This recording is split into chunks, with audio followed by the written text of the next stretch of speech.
Church just a few seconds ago when he arrived, and we have now been crowded out here on the balcony by this beautiful choir singing, and just a rousing event here at the President of the United States is here, and it's a hugely significant location, as you mentioned, Jose, the oldest AME church in the South. It is filled with so much history and also tragedy as well. A congregation that was forced to meet in secret during the height of slavery in the 1800s, and also sadly was the site of that horrific shooting in 2015 where 9 black worshipers were gunned down in a hate crime during Bible study. Now, the Biden campaign is choosing this venue to deliver an emotional speech, continuing his message that what he calls MAGA extremists, led by Donald Trump, pose a threat to democracy. And the president is expected to draw a distinction between one candidate who he says wants to preserve democratic norms and institutions, and another candidate, he says, that plans to tear them down. The president also set to meet with family members and survivors of that 2015 shooting. Thank you. I rest my case. Thank you, please. Thank you. Thank you.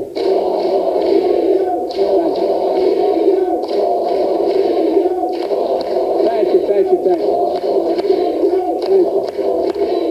Thank you. It's going to go to my head. Please. Thank you. Jim, you know, just say one thing about what Jim has been talking about that confuses me about our Republican friends sometimes, the MAGA Republicans. No, I mean, I'm being sincere. Every one of the things that Jim mentioned saves the American taxpayer billions of dollars. Realize, if you have a prescription drug from any major drug company in America, I can take you to Toronto, Canada, London, Rome, any major capital in the world, and buy the same exact drug for sometimes half the price that you get here. Look, folks, when the federal government, through Medicare, doesn't have to pay out as much money, it means taxpayers pay less money because you fund the federal government. You fund Medicare. Go down every one of these things. It always confused me. They talk about being rational. It's just about excess profit. But at any rate, I don't want to get off on that. I'll get carried away. I don't quite get these guys. Thank you, Jim, for your friendship and above all for your fellowship. And Bishop Green, thank you for those kind words. I mean that sincerely. And thank you, Reverend Manning, for the shepherd of this house, to allow me to stand in this podium once again. And all the faithful of Mother Emanuel, and distinguished guests. I was talking downstairs.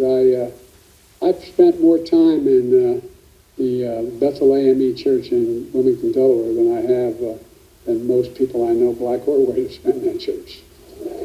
Because that's why I started. No, I'm serious. I started a civil rights movement. I used to go to 7:30 Mass, and I'd go to 10 o'clock service with the Reverend who was then running the church, is now the bishop. She's a bishop, and I'm told your bishop had been there before in South Africa. And that's where he is right now. The point is that I've been blessed to worship here before as well. It's at moments of joy and great joy, and moments of great pain, moments of unbearable loss. On June 17, 2015, the beautiful souls, 5 survivors, invited a stranger into this church to pray with them. The word of God was pierced by bullets of hate, of rage, propelled by not just gunpowder, but by a poison that's for too long haunted this nation. What is that poison? White supremacy. Oh, it is. It's a poison. Throughout our history, it's ripped this nation apart. It says no place in America. Not today, tomorrow, or ever From that day, this nation saw this congregation, this community, demonstrate one of the greatest acts of strength I have ever seen. I mean it sincerely, from the bottom of the act of forgiveness, the act of grace. It was as President Obama sang from here, Amazing Grace. It changed hearts. You did something that may not have happened but for your courage. You brought down the Confederate flag in South Carolina. You brought it down. No, you did. And you helped the nation heal. You showed what America can overcome, what we can be when we want to be something. I'm deeply humbled to speak from this same pulpit my friend, and he was a friend, Reverend Pinckney, spoke from. We all miss him, none more than his family and this congregation.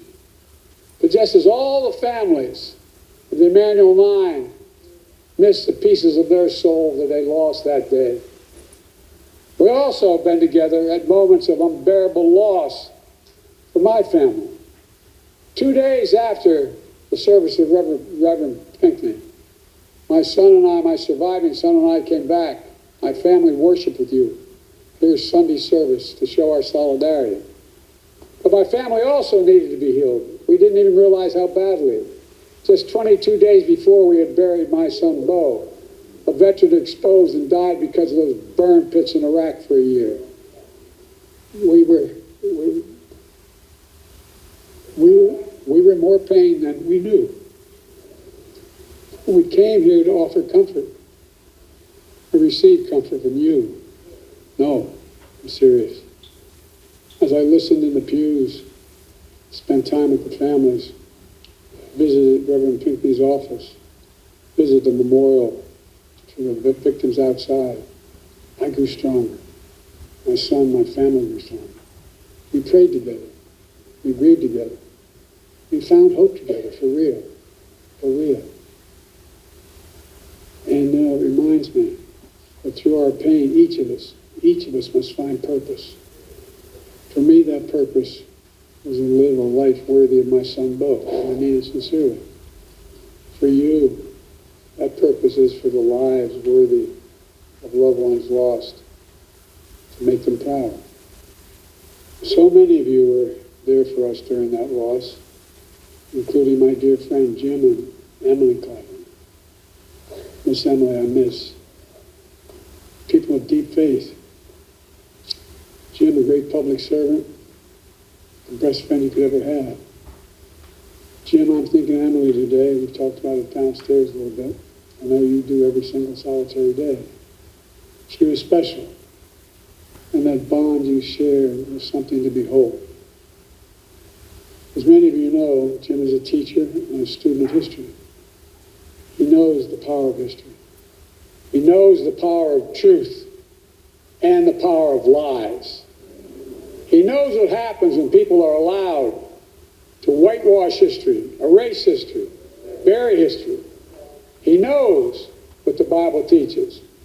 We shall know the truth, and the truth shall set us free. But the truth is under assault in America.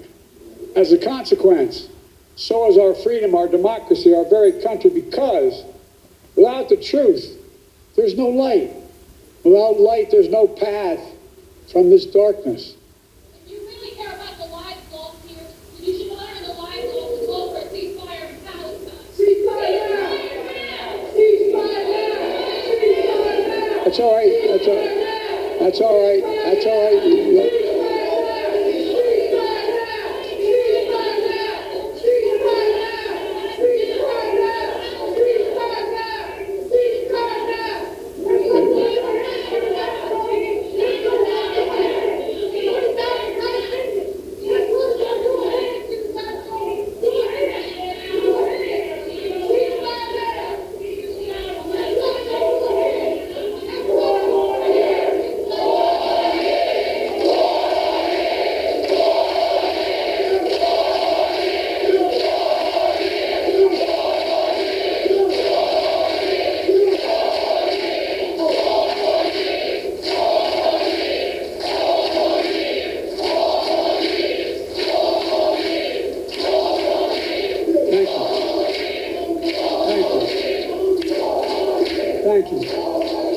Look, folks,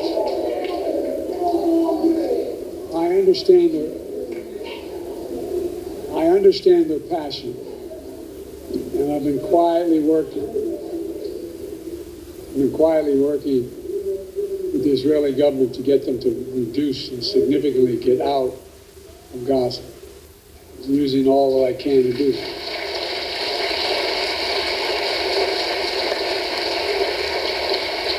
But I understand the passion. Look, folks, after the civil... Thank you. Well, thank you.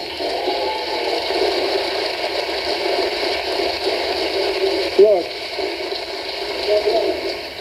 after the Civil War, the defeated Confederates couldn't accept the verdict of the war. They had lost. So they say they embraced what's known as the lost cause, a self-serving lie that the Civil War is not about slavery, but about states' rights. They called that the noble cause. That was a lie that had, not just a lie, but had terrible consequences. It brought on Jim Crow. So let me be clear, for those who don't seem to know, slavery was the cause of the Civil War. There was no negotiation about that. Now we're living in an era of a second lost cause. Once again, there's some in this country trying to turn a loss into a lie which, if allowed to live, will once again bring terrible damage to this country. This time, the lie is about the 2020 election. The election which you made, your voices heard, and your power known. Just 2 days ago, we marked the third anniversary of one of the darkest days in American history, January the 6th, the day in which insurrectionists stormed the United States Capitol, trying for the first time in American history to stop the peaceful transfer of power in the country. We all saw with our own eyes the truth of what happened. That violent mob was whipped up by lies from a defeated former president, smashing windows, smearing blood on statues, ransacking offices. Outside, insurrectionists erected gallows, chanting, "Hang Mike Pence." Inside, they hunted for Nancy Pelosi, chanting, "Where's Nancy?" We saw something on January 6th we'd never seen before, even during the Civil War. Insurrectionists waving Confederate flags inside the halls of Congress built by enslaved Americans. A mob attacked and called black officers, black veterans, defending the nation, those vile of racist names. And yet, an extreme movement of America, the MAGA Republicans, led by a defeated president, is trying to steal history now. They tried to steal an election, now they're trying to steal history, telling us that violent mob was, and I quote, a peaceful protest. That insurrection, those insurrectionists were, these are his words, patriots. That there was, quote, a lot of love that day. In fact, the rest of the nation and the world saw a lot of hate and violence. For hours, the defeated former president sat in the private dining room off of the Oval Office and did nothing, absolutely nothing. His actions were among the worst derelictions of duty by any president in American history. An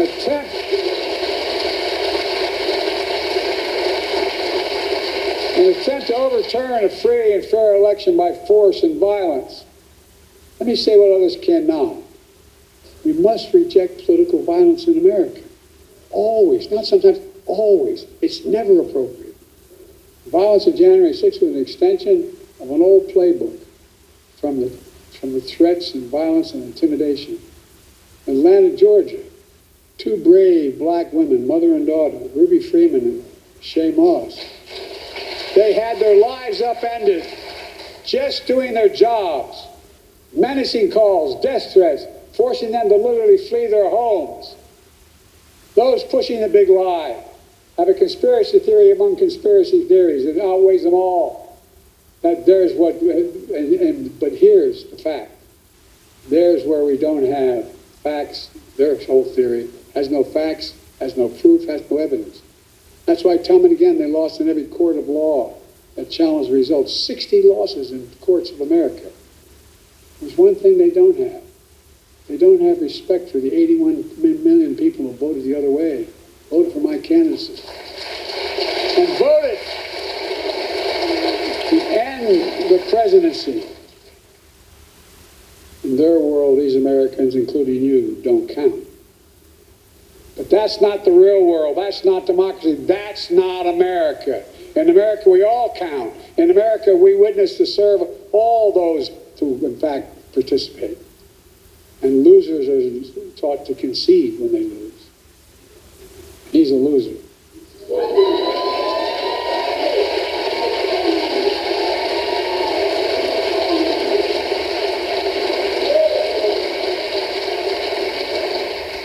Then we all came together to put the country before ourselves. The lies that led to January 6th are part of a broader attack on the truth of America today that we all have seen before. The same movement that throughout the mob of the United States Capitol isn't just trying to rewrite history, January 6th, they're trying to determine to erase history and your future. Banning books, denying your right to vote and have it counted, destroying diversity, equality, inclusion all across America, harboring hate and replacing hope with anger and resentment and a dangerous view of America. That narrow view of America, a zero-sum view of America that says, if you win, I lose. If you succeed, it must be I failed. If you get ahead, I fall behind. And maybe worst of all, if I hold you down, I lift myself up. That's not new in America. Every stride forward has often been met with ferocious backlashes from those who fear the progress, from those who exploit that fear for their own personal gain, from those who traffic in lies told for profit and power. But here in Charleston, you know the power of truth. Less than a mile from here was once a port where almost half of all enslaved Africans were trafficked to North America and forced on our shores. And now you have a world-class museum there to tell the truth about the original sin. And it matters. And I want to thank former Mayor Jim Riley for his leadership, who saw to it the museum was built, and for all of you who made that happen. And with your help, I made Juneteenth the first federal holiday since Dr. Martin Luther King's day.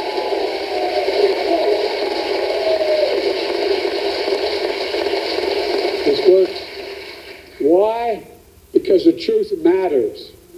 The truth matters.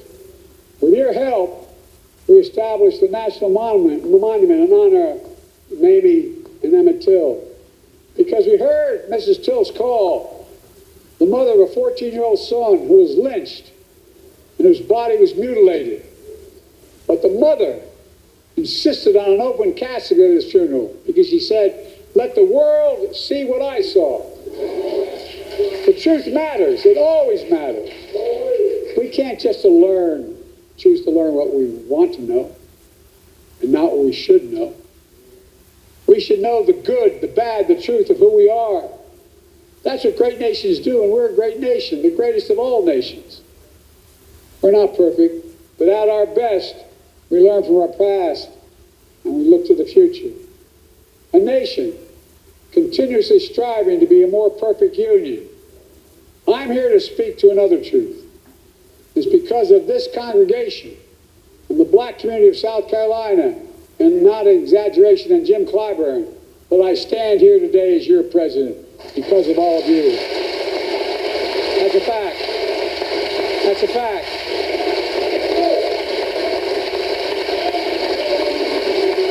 And I owe you.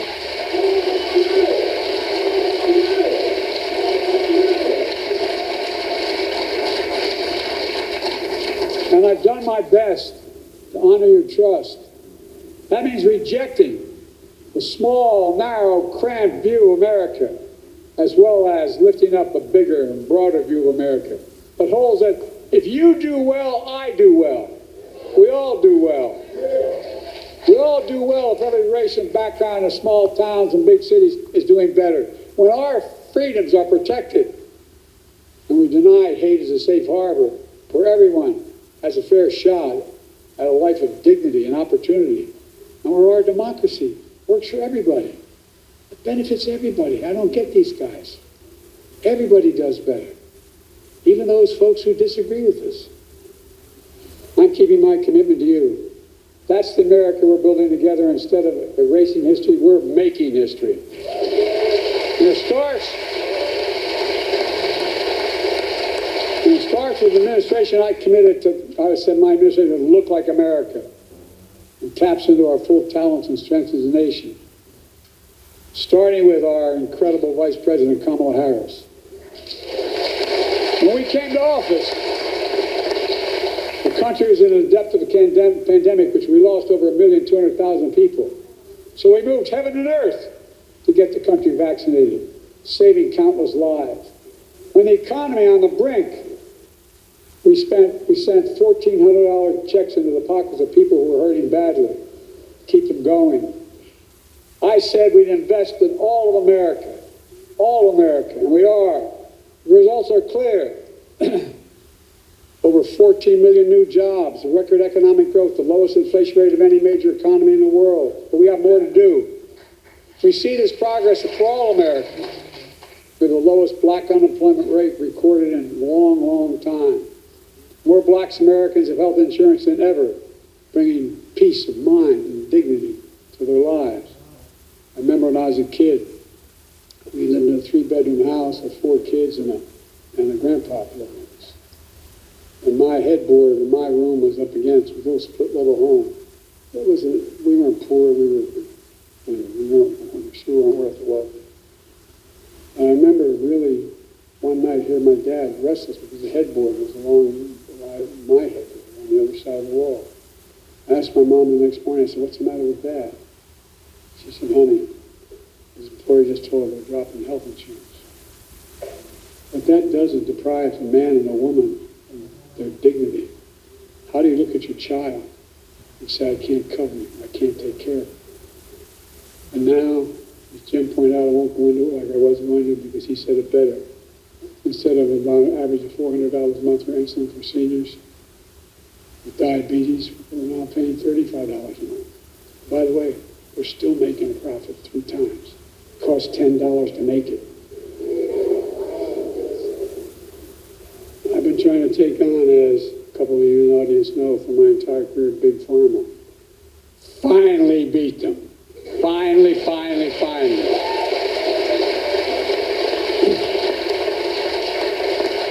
We're going to go back and make sure that Medicare can negotiate prices for everybody, not just for seniors. Again, it saves the American taxpayers billions of dollars not having to pay pharma for these things. You know, we're growing back black wealth, but we have a lot more to do. The racial wealth gap is the smallest it's been in 20 years under my watch. More black small businesses starting up than in decades. And the ultimate act of opening new business, the ultimate act of hope. We're taking on housing discrimination in many ways. So a home owned by a black family on one side of a highway, built by the same builder on the other side of the highway, and a white guy living in it, the white guy's home is valued more than the black guy's. No, I know you know it. But guess what? That's how you build generational wealth when you build your home. Kamala and I are leading the charge, mainly Kamala, to protect the freedom to vote, and that vote that be counted. Defending your freedom to choose. We're keeping our commitment of providing incredible opportunities, making historic investments in HBCUs. $7 billion. $7 billion.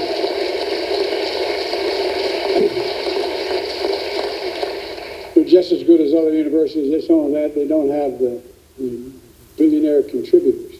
So they can't put the laboratories together to get the contracts to be the ones that design new aircraft carrier decks, being the ones that design. It's changing. It's changing. Providing people a real shot by reducing the burden of student debt. Jim went into it. I won't go into it as I was going to. $132 billion, 3.6 million people. Significant percentage of those students are African American students. Despite our friends on the other side of the table, the Supreme Court did everything we can to stop me, replacing every lead pipe in America. Do you know how many? Not just some. Every single lead pipe in America is going to be taken out and replaced with the proper product. Why? Because in mostly poor neighborhoods, that's where those lead pipes are, and that's where kids end up with brain damage because of the lead. There's I'm not going to go into it. Look, you can turn on the faucet for your child and doesn't get sick from drinking the water when you're coming into the home. Delivering high-speed internet. It's affordable for everybody. So you don't have to sit in the McDonald's parking lot for your child to do their homework. Producing clean energy so you can finally breathe clean air without leaving home. Look, I understand it. When we moved from Scranton, I was raised in Claymont, Delaware. More major refineries than any place, including Houston, Texas, and just across the border. We crushed it. Not a joke. I grew up with asthma, most of us did, because of the prevailing winds. Because my mom would drive us to school in the morning in his young grade school, turn on when there was a frost, turn on the windshield wiper, there'd be an oil slick on the road. Because guess what? It's all the fence line communities get hurt. Not on my watch. It's changing. So we know there's more to do, making child care and elder care more affordable, which would save American taxpayers billions of dollars along the way. Early in my administration, we cut child poverty in half. Black child poverty in half. By getting families checks every month through the child care tax credit. And the other side went ahead and blocked it. But we're going to get it back. This fight is over. We're going to come back. Because no child in America should ever go to bed hungry, period.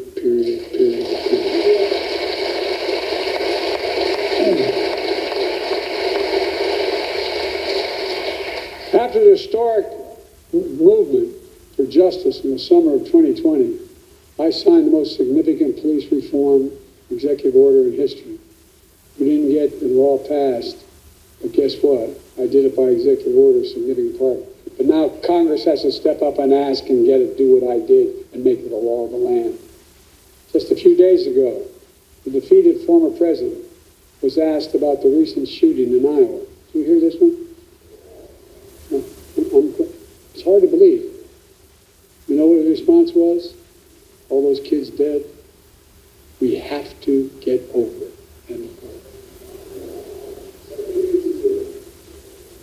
I promise you. We have to get over it. My response is, we have to stop it. So your children, your family, your friends can leave your home, walk the streets, go to stores, go to the grocery store, and go to church to be safe from gun violence. There's no excuse for this carnage. We have to ban assault weapons. I did it once before, and I'm going to come back again and do it. Ban high-capacity magazines. We have to pass a universal background checks. It doesn't violate the Second Amendment. It's common sense, and it saves lives. I'm determined to continue to deliver unequal justice under the law. I've made a commitment to you to nominate the first black woman, and Jim's already talked about it, on the Supreme Court. And by the way, she's smarter than the rest of these guys. Oh, her name is Ketanji Brown Jackson. But guess what? She knows what she's doing. And by the way, as Jim pointed out, more black women have been appointed to the federal circuit courts than every other president in American history has appointed. Every single solitary one counted. And we're going to keep going.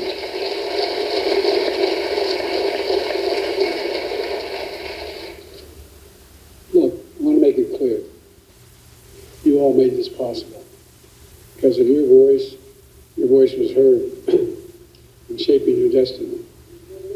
That's democracy. I'm proud to have led the effort to make sure your voice, and South Carolina voice, will always be heard, because now you're first and primary.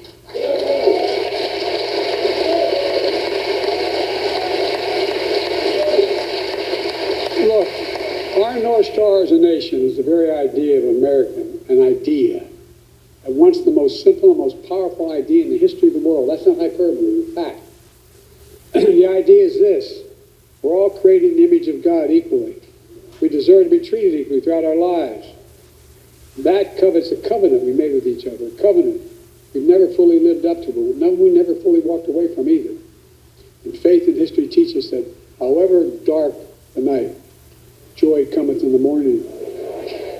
And that joy comes with commands from Scripture. Love the Lord thy God with all thy heart, all thy mind, all thy soul. And love your neighbor as thyself. Not so easy. It's hard. But in those commands is the essence of the gospel and the essence of the American promise. And in my life, I've tried to live my faith. And I've many times failed.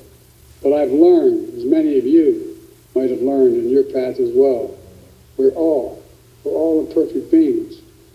We don't know where fate will take us or when. But we can do our best to seek a life of light, hope, love, and justice, and truth. Folks, let me close with this.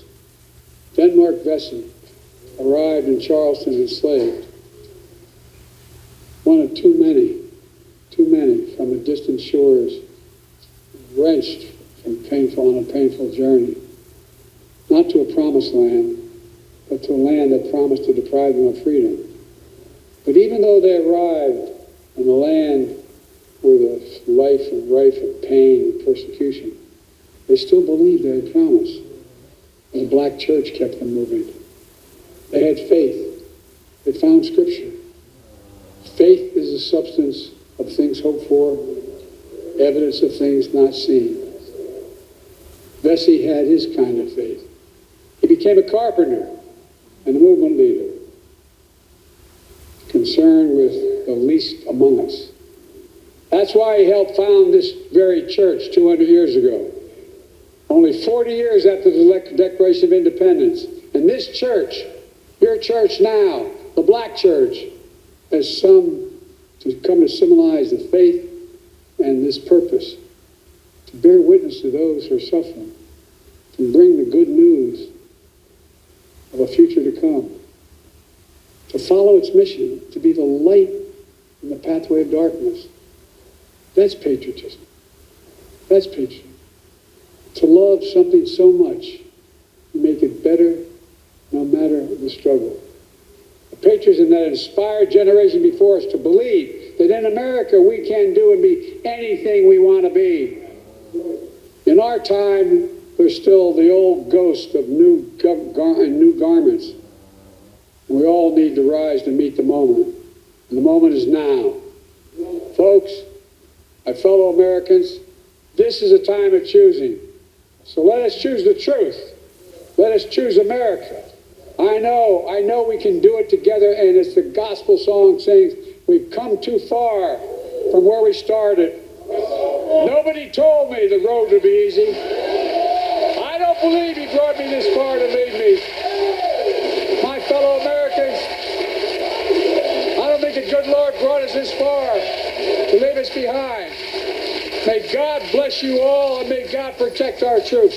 Thank you, thank you, thank you.